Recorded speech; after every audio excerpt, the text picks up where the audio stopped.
প্রধান উপদেষ্টা নির্বাচনী ঘোষণাকে স্বাগত জানিয়ে বিএনপি মহাসচিব মির্জা ফখরুল ইসলাম আলমগীর বললেন, গণতান্ত্রিক ব্যবস্থায় নির্বাচন ছাড়া অন্য কিছুতে বিশ্বাস করে না তার দল। বর্তমান আইনশৃঙ্খলার পরিস্থিতিতেই সুষ্ঠু ভোট সম্ভব বলেও মনে করেন তিনি।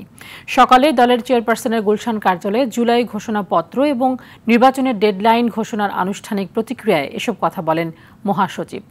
জাকারিয়া খানের রিপোর্ট, জানাচ্ছেন সাকিবুর রহমান। গতকাল তো আমাদের প্রধান উপদেষ্টার জুলাই ঘোষণাপত্র ও নির্বাচন নিয়ে দেয়া বক্তব্যের আনুষ্ঠানিক প্রতিক্রিয়া জানাতে চেয়ারপারসনের গুলশান কার্যালয়ে সংবাদ সম্মেলনের আয়োজন করে বিএনপি। এই অভ্যুত্থানের ফলে মানুষের মনে নতুন আশা আবারও সৃষ্টি হয় এক নতুন গণতান্ত্রিক বাংলাদেশের। এই সময় এই ঐতিহাসিক ঘোষণাপত্র দেশের চলমান রাজনৈতিক অস্থিরতা কাটিয়ে উঠতে সাহায্য করবে বলে মন্তব্য করেন মির্জা ফখরুল। এই ঘোষণাপত্রে রাজনৈতিক দলগুলো যে অঙ্গীকার করেছে তা পালনের মধ্য দিয়ে এক নতুন গণতান্ত্রিক বাংলাদেশে রূপান্তরের কাজ শুরু হবে।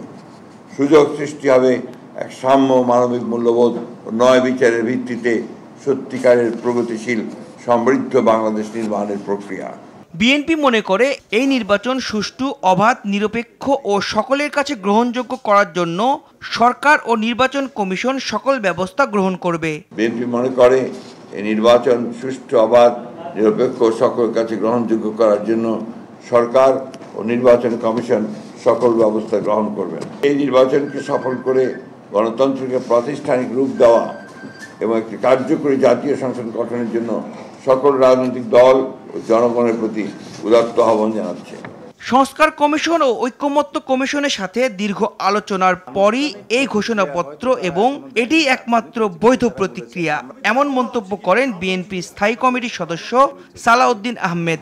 সকল পক্ষের রাজনৈতিক দল সময়ের স্বাক্ষরের জন্য যখনই প্রদান করা হবে, আমরা আগেই আমাদের বক্তব্য দিয়েছি যে আমরা সেই স্বাক্ষরের জন্য প্রস্তুত আছি এবং সেটা বাস্তবায়নের প্রক্রিয়া নিয়ে অনেকেই বিভিন্ন রকমের বক্তব্য দিতে পারেন, সেগুলো নিয়ে আলোচনা হতে পারে। তবে মাননীয় প্রধান উপদেষ্টা ঘোষণাপত্রের মধ্যে যেটা উল্লেখ করেছেন, এটাই হচ্ছে একমাত্র বৈধ প্রক্রিয়া যে নির্বাচিত সংসদ পরবর্তী সংসদে সাংবিধানিক সকল সংস্কার এগুলো পরিপূরণ করবেন।